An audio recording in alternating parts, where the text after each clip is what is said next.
Hello, fellow risk takers, and welcome to my worst investment ever. Stories of loss to keep you winning. In our community, we know that to win in investing, you must take risk, but to win big, you've got to reduce it. To join our community, go to myworstinvestmentever.com and receive the following 5 free benefits. First, you get the risk reduction checklist I've created from the lessons I've learned from all my guests. Second, you get my weekly email to help you increase your investment return. Third, you get a 25% discount on all A Stotts Academy courses. Fourth, you get access to our Facebook community to get to know guests and fellow listeners. And finally, you get my curated list of the top 10 episodes. Fellow risk takers, this is your worst podcast host, Andrew Stotts from A Stotts Academy, and I'm here with featured guest Kim Kristiansen. Kim, are you ready to rock? I am. Let me introduce you to the audience in 1 second. So, ladies and gentlemen, Kim Kristiansen is a family physician from Denmark with more than 30 years of clinical experience. He has researched pain medicine. He's a peer reviewer for medical journals and a former TEDMED research scholar. He is a host at the podcast Precision Evidence. He and his co-hosts go beyond the abstracts of clinical research papers, looking for clinical relevance and precision of the evidence, and discuss how to read, analyze, and look for pitfalls when reading about results from clinical trials. Finally, he is a co-founder of Significa, a company building a system and method to analyze clinical research for precision, relevance, and meaningfulness based on a grading system. My goodness, this is so necessary in this world these days. Kim, take a minute and fill in further tidbits about your life. Yeah, thank you very much, and thank you for having me, Andrew.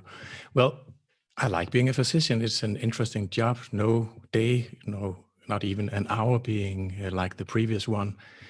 I like that it's an evolving business where new things come up every day, and we have to find new ways to treat new diseases and things we thought we did the best way, we find new ways to do. So it's really, really interesting field to work with. And of course, the human relationship above all. And besides that, I'm a husband, I'm a dad, I'm a proud granddad, and I'm a passionate runner. How often do you run? Every second day. Wow. For the last 50 years. So you've been running from the beginning, like Forrest Gump, huh? Yeah, exactly. Just keep running. Yeah, not tired yet, like Forrest. And some people say that, well, if you run, it could be bad for your joints, but you've been doing it for a long time. Yeah. From a medical person's perspective, would you say that running is a pretty healthy thing to be doing on a consistent basis? It is if you take care. You have to, of course, be aware of. I mean, some people are born to run, I say then, and I guess I'm one of them. And that makes it, of course, easier. And you have to listen to your body and take care if you feel anything. So yes. And starting early, yes, that makes it probably a bit easier if you are aware of how your body responds to what you're doing. Right. I before we get into the question, I had some experience with the medical profession over the last 5 years, and that was when my father called me to tell me that my mother had had a stroke, and basically he asked me to come home and help. And so I came home from Bangkok, flew back to North Carolina where my parents were. My mom was in a rehab hospital. And my dad and I basically went to see my mom every day and, spent time and tried to learn what was going on, went through all of her medications and all that stuff. And then after about 5 days, my dad and I were out on the golf course one day, and he was watching me hit balls, which I'm actually not much of a golfer, but I thought, let's go do this because I know he loved that. And I even have a picture that he took of me swinging on that morning. Then we went to have a coffee, and then we went to have lunch. And then I said, Dad, I'll see you later. I'm going to the rehab hospital to spend the afternoon with Mom and then put her to bed. And he said, I'll see you when you get back, son. When I got back, my dad had a massive hemorrhage. And I found him on a chair. And basically I called the emergency services, and they got him into emergency, and then we got him to the hospital. And then every day for about 12 days, I was shuttling between my dad in intensive care and my mother at the rehab hospital.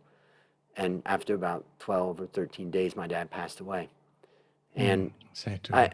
yeah, and I learned a lot, and I was forced to try to understand what was going on. I don't feel sad about losing my dad because I had him all my life. He was a great dad. He was a great wife. He was a great father. And he went quickly. And the truth is that I hope I go that way too. It just happens. And he was with his son and he was with his daughter. My sister came and. Yeah, yeah. So, and I think what I learned too is death is a part of life. But what I also found was that my mother was just overloaded with drugs. And I spent time researching them. Being a financial analyst, I know nothing really about medication. So I read everything I could about each one of these drugs. I tried to read about nutrition. And I sat down with a doctor and I said, look, I think that some of the side effects that she's having are, causing her to need other drugs and all that. And it just was a cascade of drugs. Yeah. And when I talked to that doctor, he said, well, first of all, I didn't give that drug. That's another doctor. You got to talk to that neurologist. And okay, so she's been on that one for four years now, and now I got to go talk to that guy. And then I just found that unraveling that was really hard. And then the doctor really came down hard on me. And I'm like, look, I know my mom has better potential than this, and I just feel like she's being drugged. And eventually, the only solution I had was I brought my mom to Thailand. 5 years ago, I brought her. She was taking 10 different medicines, and I monitored her health through a Fitbit device and through 3 times a day blood pressure, heart rate. And slowly, I got her off of different medicines, and I used a lot of good books and knowledge about nutrition, something like beetroot as an example that would decrease blood pressure. And now my mom's only on one medication, which is related to her thyroid, and it's been really healthy, and brain fog has gone away. I lost trust in doctors. And I started realizing that a lot of them also don't read a lot of this research. And, And maybe that's part of the challenge. And of course, it's not just reading it, it's also finding relevance in it, which is important. that's a word that I really appreciate that you said, in your bio about the relevance. Yeah. And I just also kind of experienced that, and particularly in Asia here, these guys, many of the doctors look up to the US system. They're being told what drugs to do. There's also a lot of restrictions that are coming down on doctors and hospitals to say, if you do not give this medication, you're going to be opened up to some other risk. So it's like they can't not give the medication these days. And it's interesting. And so that's part of why I'm interested to have you here, because I appreciate what you're doing. And I want the listener to And appreciate I it. believe that your story with your mother is really interesting. Again, we have to be careful with one story. I mean, this is just your story, but the fact that you actually approached the doctor and challenged what was going on is, of course, a way to protect your mother, take care of your mother, and being a caregiver. Yeah. And in fact, you're already raising up one potential fallacy when we take one specific incident and then we That's try why I to mentioned it. expand that It's so and you have generalize to it. be very careful with that, of course. Exactly. So, ladies and gentlemen, That's why we have the don't go research. do that. No, Don't go do that. But that's an experience that I had. and it's a valid experience, definitely. And let me just, for the listeners out there, can you just give a brief explanation of what they could expect if they listened into your podcast? Well, it's about, we are discussing things about clinical relevance, how to find it and what you need to look for. And I'll talk a bit about it in a minute, what you need to look for and how you can find it. And we have different ways to look at that. We look at specific papers. We have been looking at some of the COVID-19 vaccine papers, of course. I mean, it's been all over the news. It was obvious to look at that. And also methods and what you can do and what you can ask for. It's for anyone interested in clinical research, whether you are healthcare professionals or caregiver or patient, whatever. So, ladies and gentlemen, listen up. I really recommend that you do. And I'll have all the links in the show notes so that anybody that wants to follow you and listen to what you're doing, they can. Well, that's a great intro, and I really appreciate what you're doing. And now it's time to share your worst investment ever. And since no one goes into their worst investment thinking it will be, tell us a bit about the circumstance leading up to it, and then tell us your story. Well, thank you, Andrew. Yeah, listening to your by the way, great podcast. And thinking about the question you're asking, it came to me that we actually are investing a lot of different resources, money, obviously. I haven't discussed this with my accountant previous to this episode, but also attention, time, interest, even passions, feeling. And I believe that there's much more. And my worst investment is going across many of these.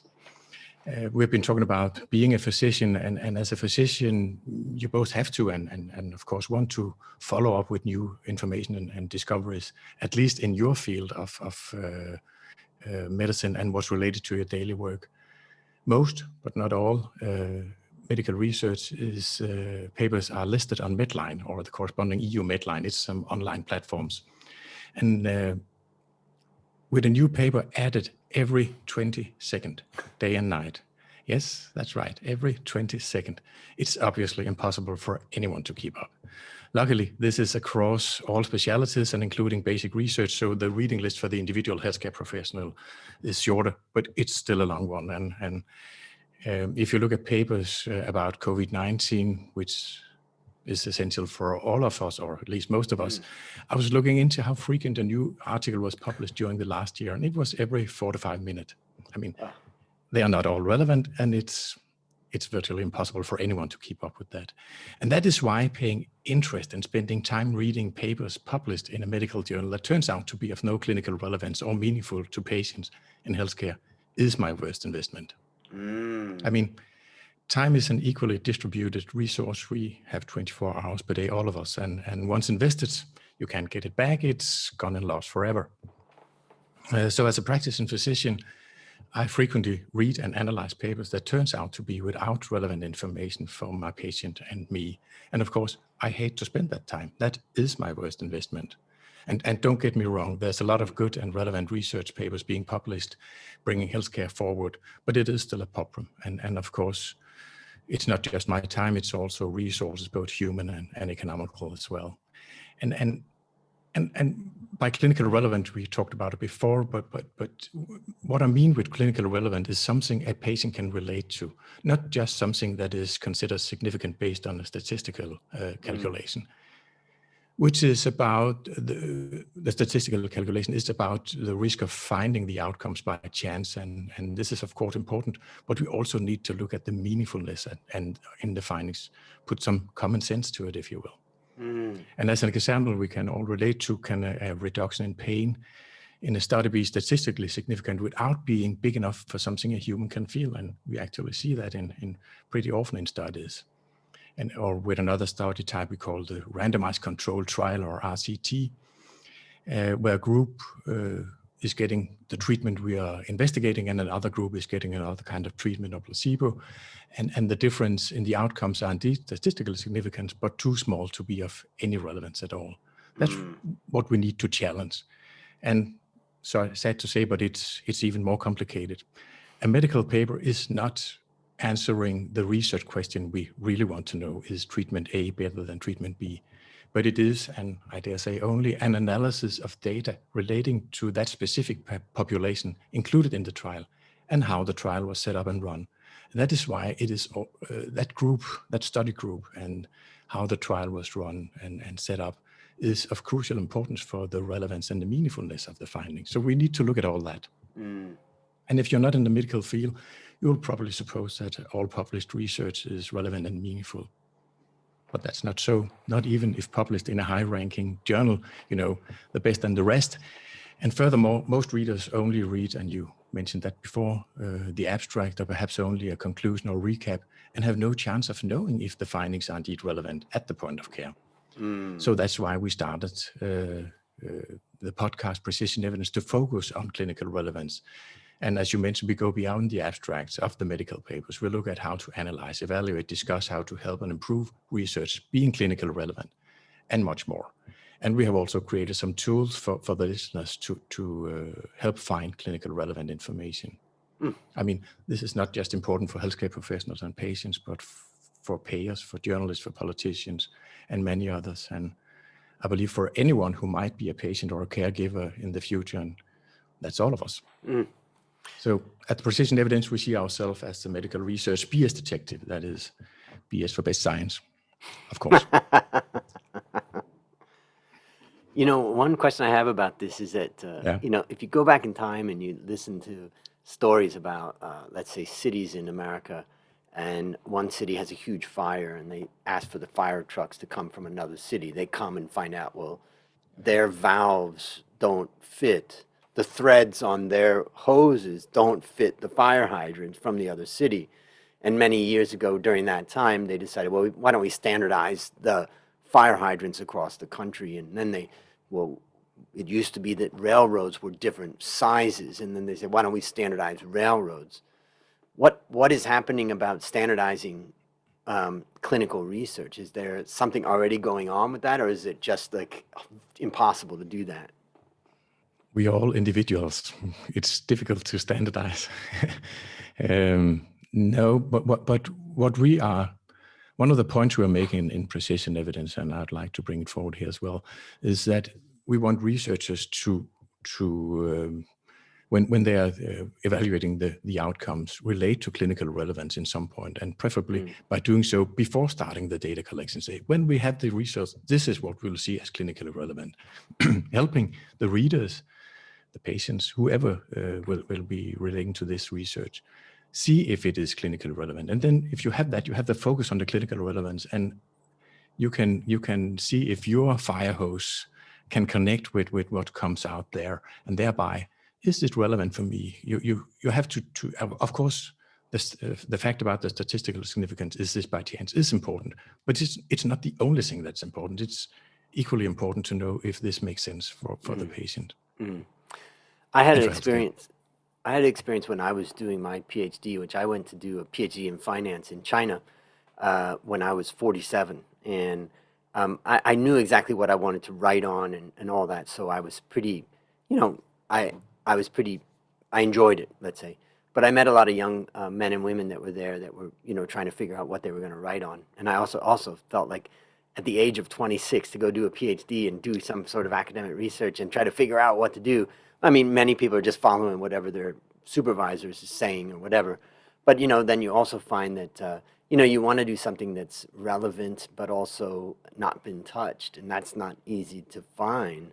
And so you ended up finding that there was a lot of people that would say, they would talk about, let's say, the illiquidity of small stocks in the Nigerian stock market, as an example. A very small stock market and a very tiny pocket of the stock market. And in that case, you can say that was original research. But I think that hits to what you're talking about as the relevance. But, you know, how relevant is that to the body of research on the stock market, as an example? Is that what you mean by relevance? Exactly. Can you relate to not just the outcomes, but also to the way the study was set up? Could you be, or your patient be in that study at all? Why were some people excluded from the study? There might be a good reason for that. It could be safety, which of course is important. But why was people with depression or diabetes or whatever excluded from that? Not necessarily to be suspicious, but just consider why. Can you come up with a reason why? Was it to make it more easy, to make it more easier to get the result, the desired outcome you want, to get the statistical significance? It might be. It could be for some very good medical reason, but you have to consider why. So maybe you can kind of summarize. And that's why you should go down to the inclusion and exclusion criteria every time. And that's what we talk about precision evidence, the precision of the findings, the precision for the individual patient, and thereby the clinical relevance. So maybe you can just talk to us about the lessons that you've learned from this, let's call it, I like the word that you used at the beginning, I wrote it down, the allocation of your resources, right? Yeah. So tell us, what have you learned from this, particularly thinking about a young man or woman, a young doctor, a young researcher, a person that really does want to make sure that they're not losing that time. What have you learned? I have learned that I have to be careful with how I spend my time. I have developed some method to screen abstracts, and that's what we also have in the precision evidence. Screen for clinical relevance, so I don't have to waste my time reading something that's out of my interest and which I cannot relate to. Yep. We don't know. Actually, we do not know how much research that is clinically relevant. Of course, that, as I mentioned before, will come back down to the individual. But from a more broad perspective, we don't know that. It's estimated around half of it. And some in 2000, I believe it was 2009, there was a study published based on a model that said that 15%, only 15% of resources spent on clinical research provide relevant information. And they were including studies that never was published and things like that. So actually we do not know, because we then had to read all the papers and evaluate them and then make the calculation. And while we're doing that, a lot of research would have been published as well. So we'll never know that. But it's important to be aware before reading the paper what is considered relevant based on what you can expect from the information. And also be suspicious when you're presenting with information, being in the news or medical news, when you get, I mean, physicians, healthcare professionals get a lot of information, you know, headlines and recaps and stuff like that. And hopefully always with a link. And if it's not, why not? Why couldn't I go see the paper right away?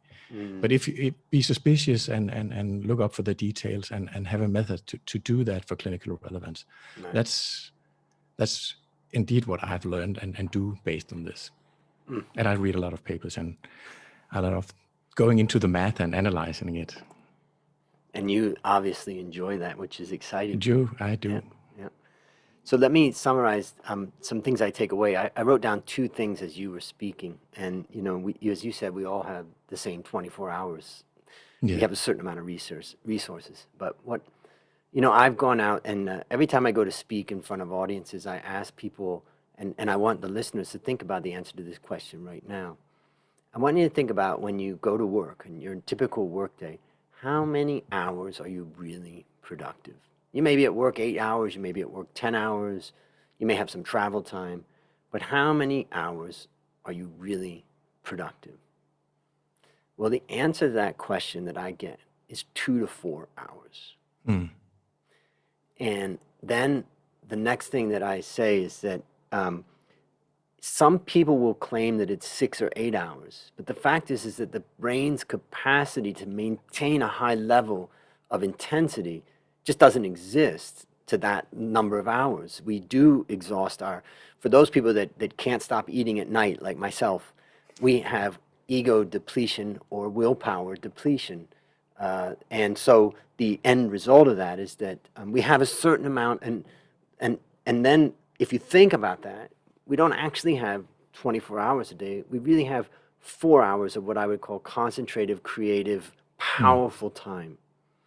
And so when you talk about the idea of kind of losing resources, losing that allocation, you know, every day I think about those 4 hours. And when I started my own business many years ago, basically all I did is I started waking up at about 4 in the morning. And I just went to work in my office at home at 5 a.m. And from 5 a.m.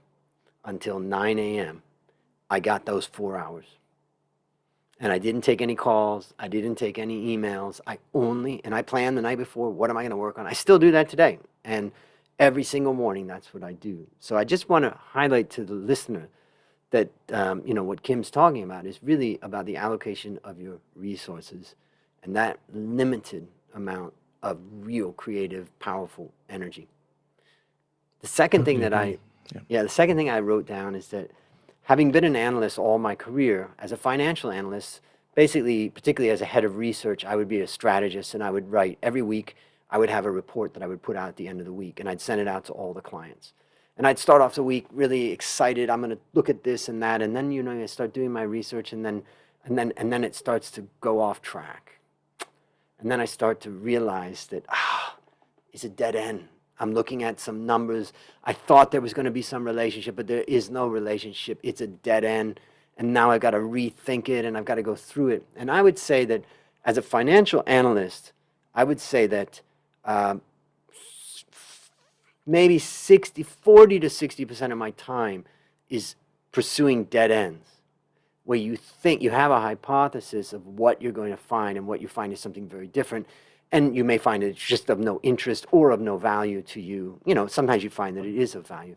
And that's where I've also come to realize that dead ends are part of the research process.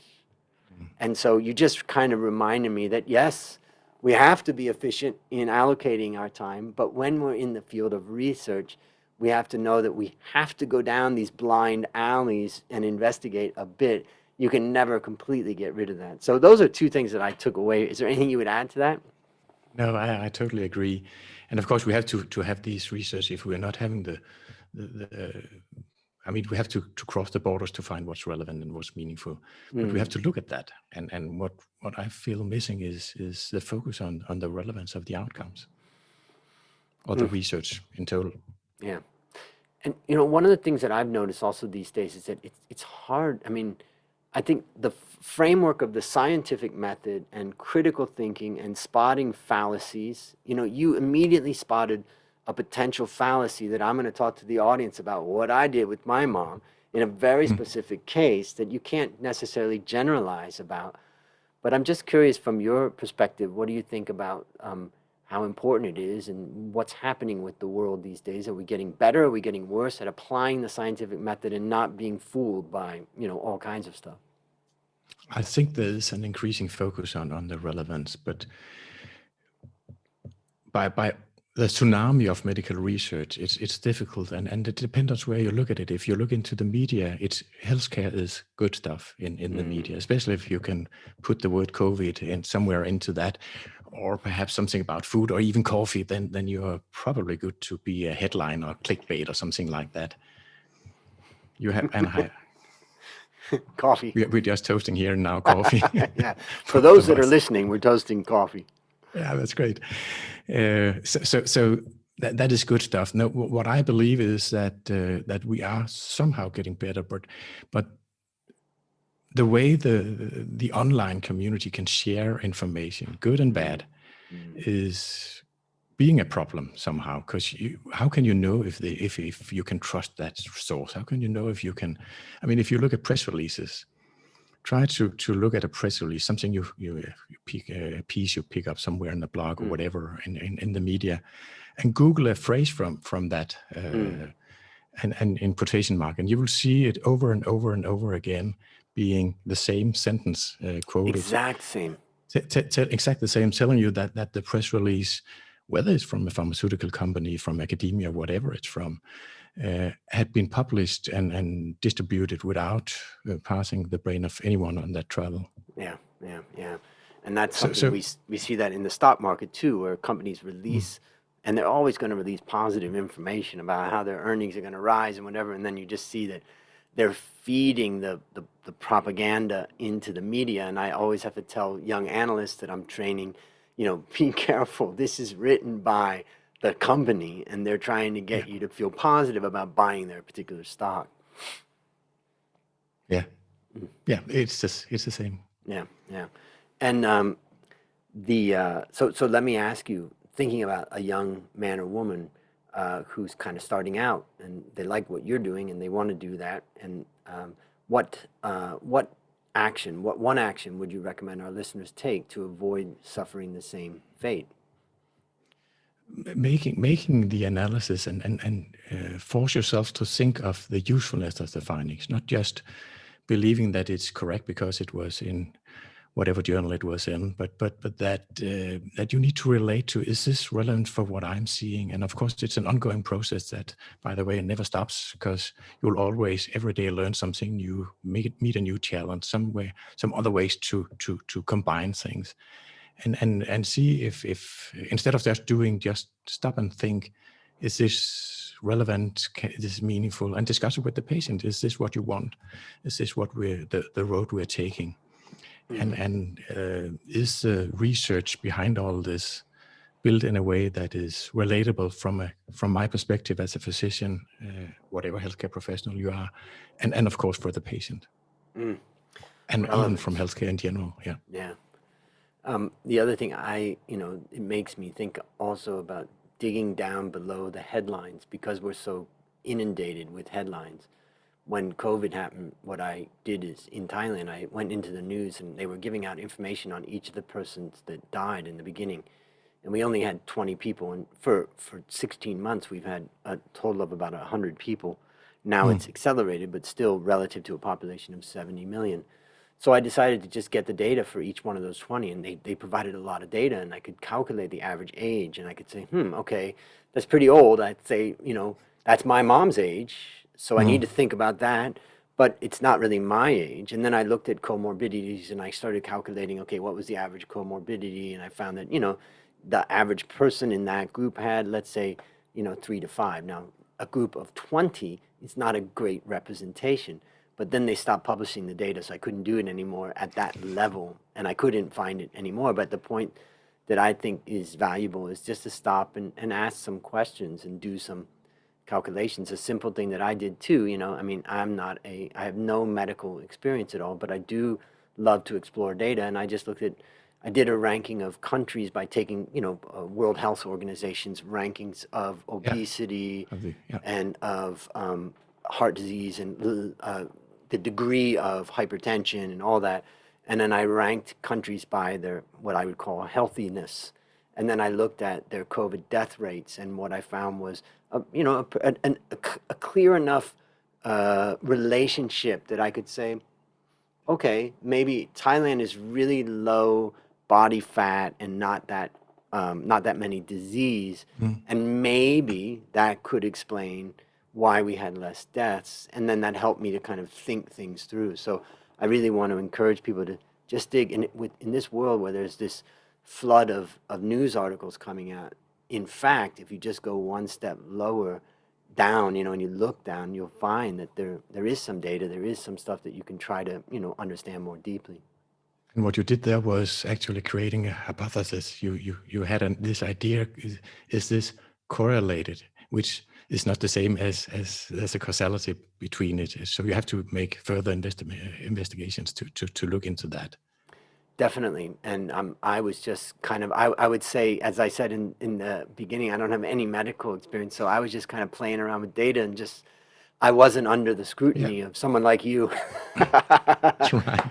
But there's limits, right? When you look at it, you may say, I see something that, that looks like it's related, but in fact, it's not related at all. Yeah, and it is the way to start that process. And also, one of the things that I've learned over the last year is the difference between a hypothesis and a theory.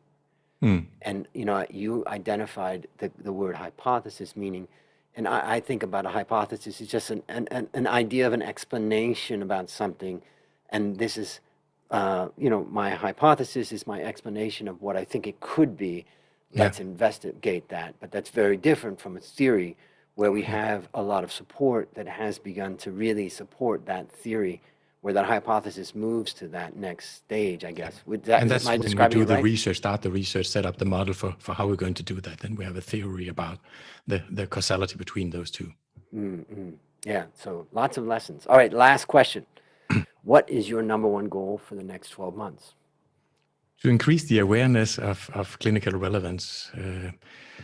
The medical community is a conservative one, and of course it will take some time, but one step at a time. So definitely to increase that awareness and make it better for healthcare professionals, for patients, for healthcare in general. And tell the listeners the best place to go to follow you and just to stay in touch with what you're doing. There's obviously the podcast Precision Evidence, which you can find wherever you listen to podcasts and follow it there. Otherwise, there are our website, precision-evidence.com, and you can find me on Twitter and you can find me on LinkedIn. I believe you will put some links in the show notes, and I'll be more than happy to connect. Perfect. Well, listeners, go ahead. Yeah, and I'll be glad if you mention you heard this podcast as well. Yeah, just mention that you heard him on the podcast so he knows you're not a spammer. No, that's not what I'm afraid of. I will connect. Yep. All right, listeners, there you have it. Another story of loss to keep you winning. My number one goal for the next 12 months is to help you, my listener, reduce risk and increase return in your life. To achieve this, I've created our community at myworstinvestmentever.com, and I look forward to seeing you there. As we conclude, Kim, I want to thank you again for coming on the show. And on behalf of A Stotz Academy, I hereby award you alumni status for turning your worst investment ever into your best teaching moment. Do you have any parting words for the audience? First of all, thank you for having me and for that. There's a lot of good clinical research out there, and we have to remember that. And I would not say that you should be suspicious, but curious and ask questions about the meaningful and relevance of the outcomes. And if nothing else, please remember that from this podcast. Don't go with individual stories. Be careful with what you see in the news, and follow Precision Evidence Podcast. Fantastic. And that's a wrap on another great story to help us create, grow, and protect our well fellow risk takers. This is your Worst Podcast host, Andrew Stott, saying, I'll see you on the upside.